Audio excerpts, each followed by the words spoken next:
I've been fucking hoes and popping pills, man, I feel it's like a rock star. All my brothers got that gas and they always be smoking like a rock star. Fucking with me, call up on a OC and show up and then they shut down. When my homies pull up on your block, they make that thing go grata-ta-ta. Okay. I've been fucking hoes and popping pills, man, I feel it's like a rock star.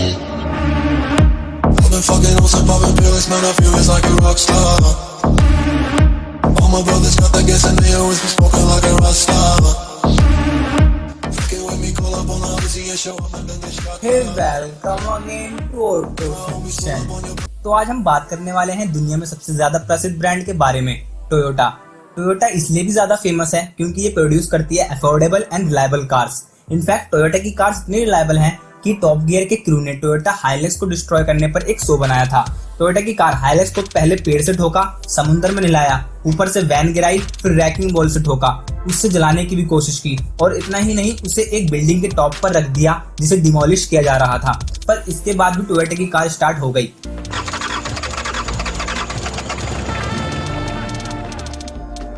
और manufacturer statistic के मुताबिक पिछले 20 सालों में जितनी भी car बेची हैं उनमें से 80% अभी भी रोड्स पर चल रही हैं।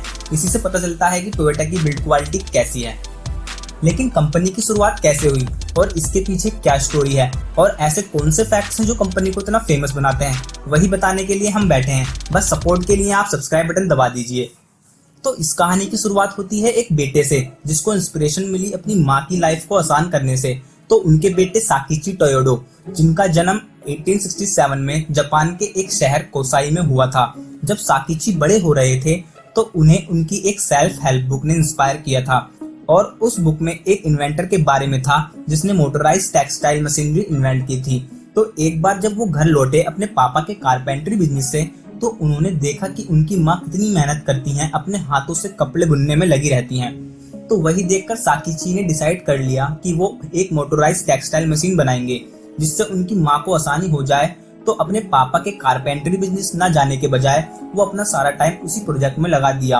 और फिर 1898 में उन्होंने पेटेंट कराया टोयोडो पावर लूम, जो एक मोटराइज्ड टेक्सटाइल मशीन थी जिसमें उन्होंने 1 हॉर्स पावर की ऑयल मोटर लगाई थी और ये पूरे जापान में पहली पावर लूम थी।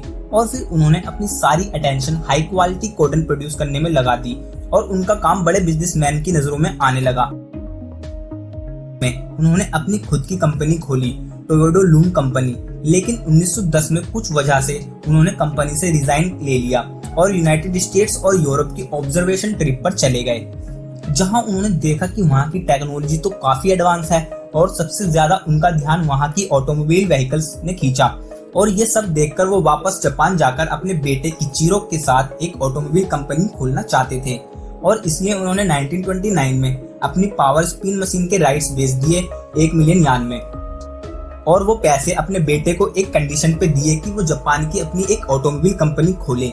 लेकिन शुरुआत में किचिरो को पता नहीं था कि ये सब कैसे होगा। लेकिन जब वो यूएस की ट्रिप पर गए और वहां उन्होंने मैन्युफैक्चरिंग प्रोसेस देखा तो उन्हें लगा अब कुछ हो सकता है। और उस टाइम पर जापान गवर्नमेंट भी नए एंटरप्रेन्योर्स को इंसेंटिव दे रही थी जापान के लिए कार प्रोड्यूस करने पर। और किचिरो के लिए ये एक सुनहरा मौका था टेक्सटाइल इंडस्ट्री से ऑटोमोबाइल इंडस्ट्री में आने के लिए।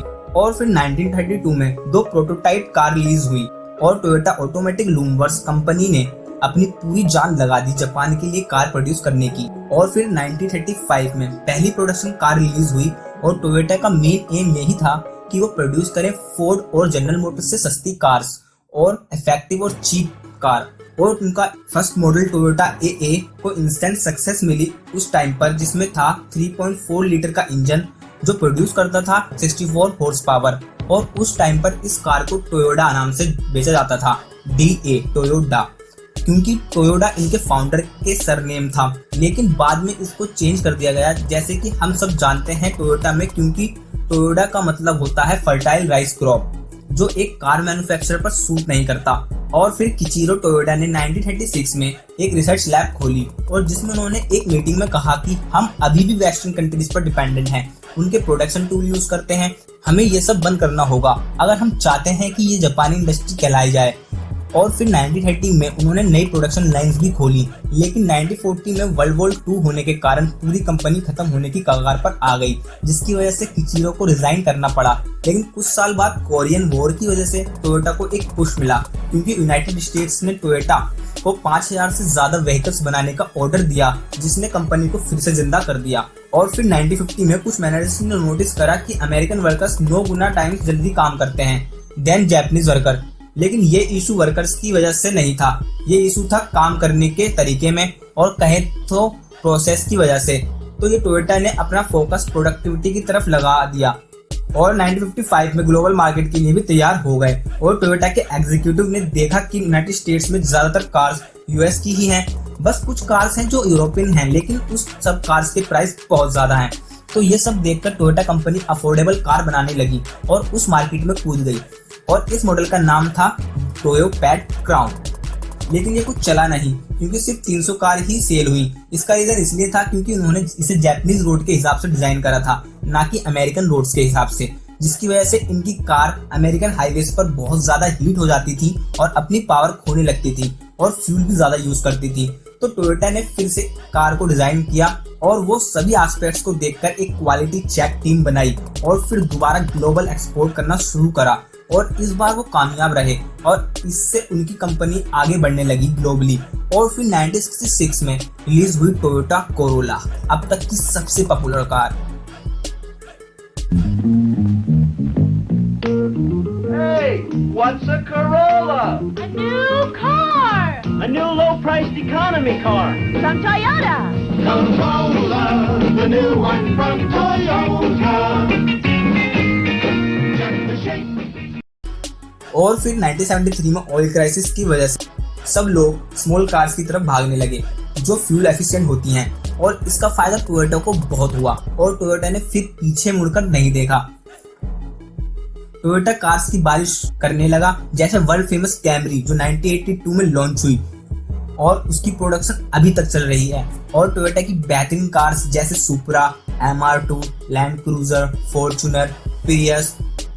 1989 में कंपनी के सब ब्रांड लेक्सस की वजह से भी काफी सक्सेस मिली और अब इस टाइम पर टोयोटा के 100 से भी ज्यादा मॉडल्स हैं पूरे वर्ल्ड में। और आज के टाइम में टोयोटा सबसे ज्यादा जाने जाने वाला ब्रांड बन गया है और टोयोटा की कार्स को आप अपने आसपास भी देख सकते हैं। और 2015 में टोयोटा नंबर 1 कार मैन्युफैक्चरर था, लेकिन उसके बाद से टोयोटा सेकंड नंबर पर आ गया है और फर्स्ट नंबर पर वॉक्सवैगन के नाम है।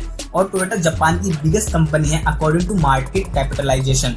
टोयोटा के अंदर बहुत से सब ब्रांड हैं जैसे दिलहस्तु, लेक्सस, हाइनो।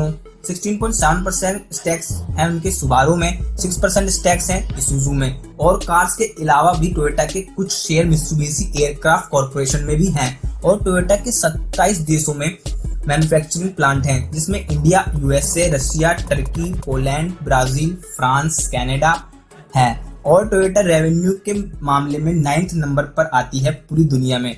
और आपको बता दूं कि टोयोटा के लूमवर्स अभी भी एग्जिट है टोयोटा इंडस्ट्रीज कॉर्पोरेशन के नाम से, जो वर्ल्ड लार्जेस्ट मैन्युफैक्चरर है फोर्कलिफ्ट्स के। और टोयोटा टेक्सटाइल इंडस्ट्रीज जो ऑटोमेटिक कंप्यूटराइज स्विंग मशीन बनाती हैं।